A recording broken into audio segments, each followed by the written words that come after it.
sometimes when you see like, oh, this, I saw like from the prayers, like something worked out. Like, Okay, so I'm just going to to give help you us. another amazing example. Thank you. So I didn't want to share this yet, but this is a crazy story because really there's been a lot of crazy miracles happening.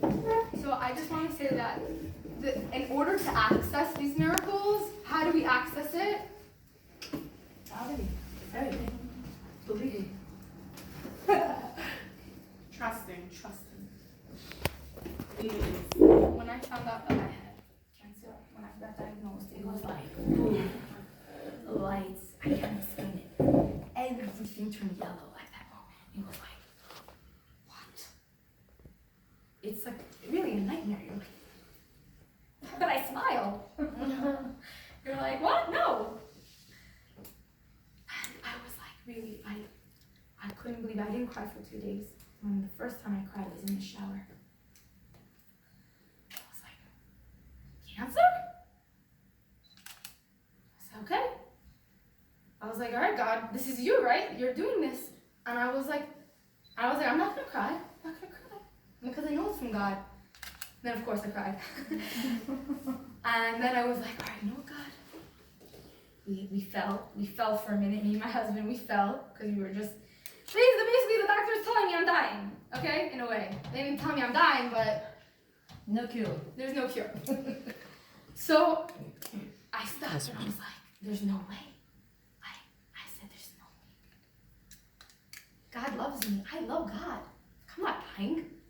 I'm like, there's no way. And it came to one point where me and my husband, I just told him, because my husband was literally poor neshama, I was just shaking. It was like preparing for the worst. And I told him, I was like, there's no way. I was like, God has been giving me everything, every single second of my life, and now he's gonna stop?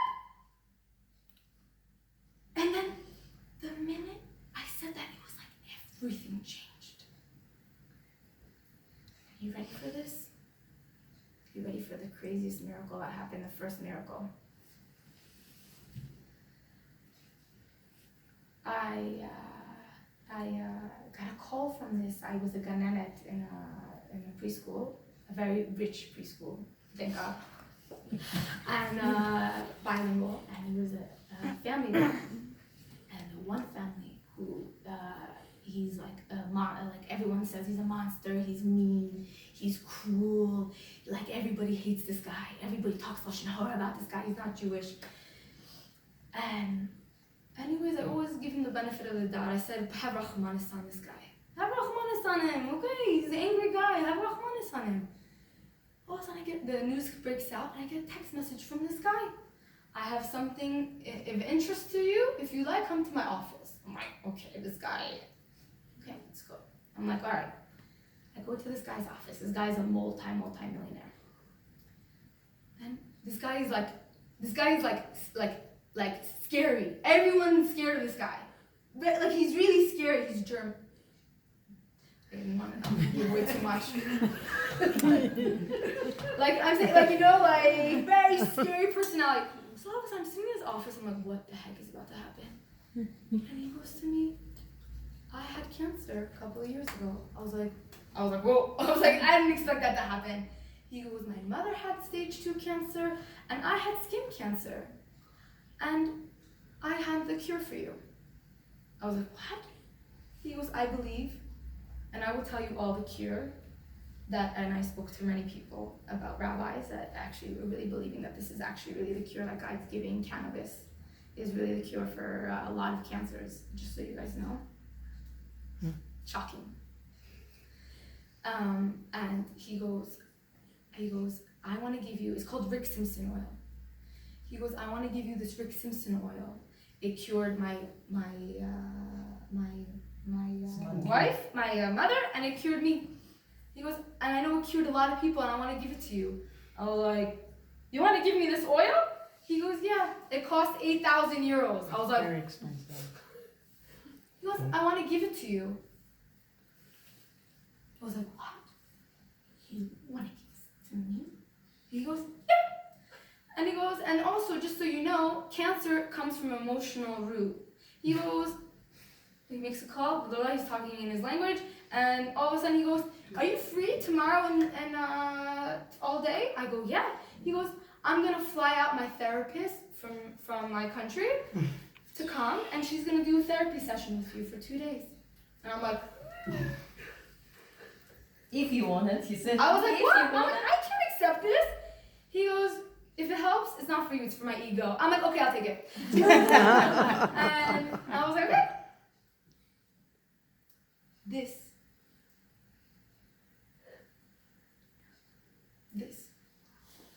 Does this happen? When did you ever see a boy give somebody $10,000 like this? Not just a goy. You have to understand. This is the scariest goy. I think she's not gonna watch this. No, please don't post that. No. And I'm praying for him every second because he's such a holy tzaddik. But I'm just saying that this is prayers. This is imunah. There's nothing else. This is not me. This is God. God gave me this medicine. I have more stories like this, but I'm waiting. I don't wanna. Okay, I'll tell you more.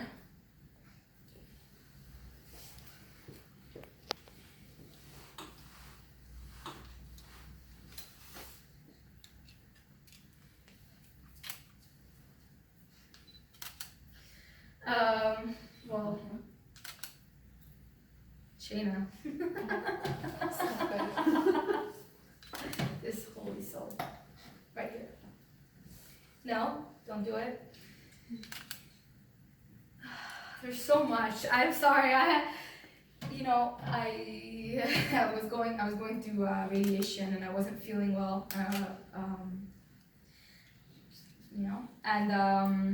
And my sister tells me, yeah, I got a haircut from some girl today. And she's praying we started talking and it turns out she's praying for you. I was like, wow. I was like, can you send me this girl's number? I want to say thank you. And it was just like, she went and she said a whole book of Tehillim for me on Shabbat. Look, I don't know what will happen yet. We're doing stuff. We're talking to Hashem, but I'm telling you, like, the universe, it was like all these souls were coming together. Strangers. It didn't make any sense. She was in Canada when my sister messaged her on her vacation. It was like, it didn't make any sense. And they're sitting and talking to me, and they're like talking about Mimuna, and she was saying like she's trying to get married to her Zivu. That's how the conversation came up. And she's like, yeah, my sister. And then all of a sudden it was like, boom. And it was like these souls that didn't even know each other are praying for the same person. And then when I found out, now I started praying for her. For her to get married, because I love you, and I love you, and that's the energy. I just started seeing all this love energy of these holy souls. Like, oh my God, you're so holy. You're so holy. Wow. Who prays a whole book of Tehillim for someone? It's not normal. You don't know how holy you are. I meet so many people. I don't know one person that would do that. You are so holy. This is another example. She's right here. And it doesn't have to be so complicated. Our souls, Hashem brought us together. Hashem is showing us that He's talking to us through each other. Giving strength, giving chizuk.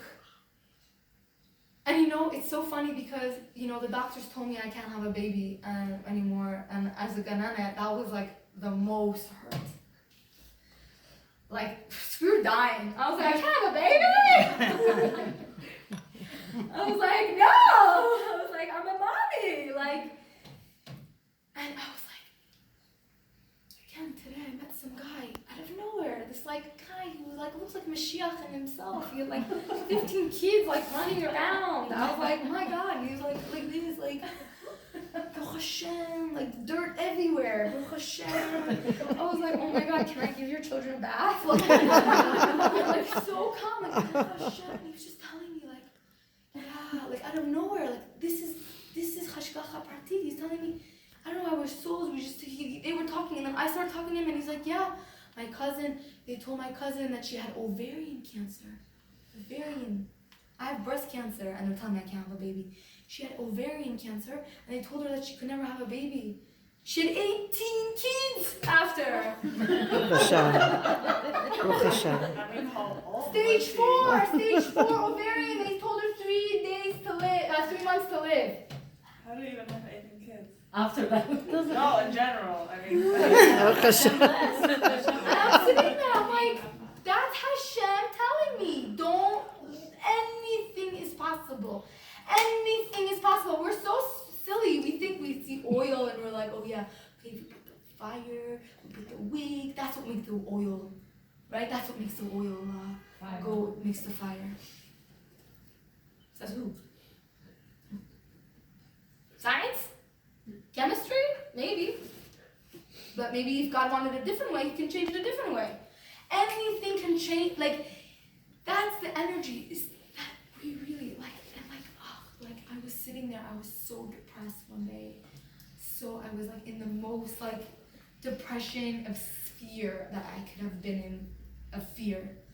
And it was Hanukkah, and I was looking in the candles, and I was like, God gives us a holiday to teach us about miracles. These are the reminders we need to remind ourselves. God is teaching us Pesach to teach us about redemption, about miracles again, about the splitting of the sea. Every holiday that we have is teaching us to believe. It's teaching us.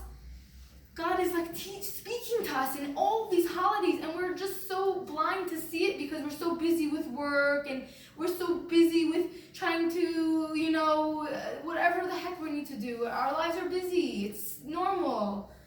Putting on the 15,000 diaper of the day, it's normal. But we just need to remember these small things whenever we have that moment of doubt. Whenever we have any blockages in our lives, just remember, anything is possible. Just remember the secret of Hanukkah. Anything is possible. And God is giving us this holiday to remind us that. He's giving us Hanukkah. He's giving us Pesach. He's giving us Purim, another holiday about miracles. He's giving us Shavuot, another holiday about miracles. We received the Torah that protects the world. That day you were born. The day I was born. I can literally talk for hours. But yeah, it's so simple. It's so simple. We make it complicated. Our mind makes it complicated. Our mind takes away those memories, like he did for my cousin Ophir. Ophir should be a Haredi, right? This should happen to anyone. He should be Haredi. But no. Why? Because Avar Yitzhahara. And it's normal, and we all have it, and it's okay. But as long as we just start today to just be aware of it, to realize our powers, and just realize that there are angels all around us, everywhere. God bless you all. I have one question for you. And please, if anyone has questions, I know that Rivkah loves to share. What was the one most moment in this whole journey that you've experienced that you would say is like the most like revealing of anything you've ever known your entire life? Of God? Of anything. Like the most intimate, the most revealing, the most aha, that one moment that you could say all this was worth for that. It's a very good question. Big question.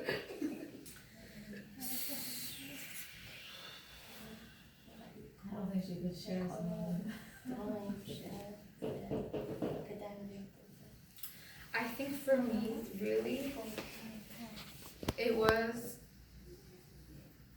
I think that just simply the fact that just really, I was so hard on myself my whole life. Really blaming myself for all the guilt, all this, putting myself down that I wasn't keeping Shabbat or whatever that I was, whatever it was that I yelled at this person. I'm just constantly blaming myself and putting so much guilt on myself. And I kind of felt that I was like, when I got the diagnosis, it was like, yeah, like feel bad for yourself, be vulnerable. And it's like, no, it's completely the opposite. God loves me. And that was like the whole thing. It was like, initially it was like, oh no, I'm scared. God doesn't love me. Like, where are you, God? Like, there is no God. And it was like completely the opposite. The minute for me was really like that moment on the beach with my husband after the radiation. We were both just crying. We went to the beach and we were both just crying on the beach. And I said, no way. I said, no way. And like that moment, it all came together. I felt like that was like the moment that just like broke everything through. That moment that I just understood that God loves me. That I wasn't scared anymore. That I really, really believe that God loves me. Because it's so hard. We're so hard on ourselves. We just blame ourselves all the time. And we constantly are saying, oh, this happened because of that, or that happened because of that. No! Like, stop all of that. Like, just be with the love. And that's the moment, that's what I want you all to have, is to stop being so hard on ourselves. Stop putting ourselves down. Don't let our husbands make us feel like oh, we didn't do anything today, you know? When we literally have the world on our shoulders. That moment of just love, of connection with, I think that was the moment that I just loved. It was like everything and just like nullified, like everything else just erased once I understood that love. Because I felt like so many times we're just so easy to think about punishment and fear of God. And that's so not the energy. It's so not the energy of Hashem. And really, like one of my holy friends really was just telling me, like, they had like this really crazy story. I don't know if you can believe me, not believe me, but they said that she was dreaming and she saw God in her dream. And she said that the only way to explain what God was just love. That it was just love. And that's what I want you all to take, that God just loves us. That's it. He just has love. He's not punishing us for anything. We punish ourselves. That's the message. Beautiful.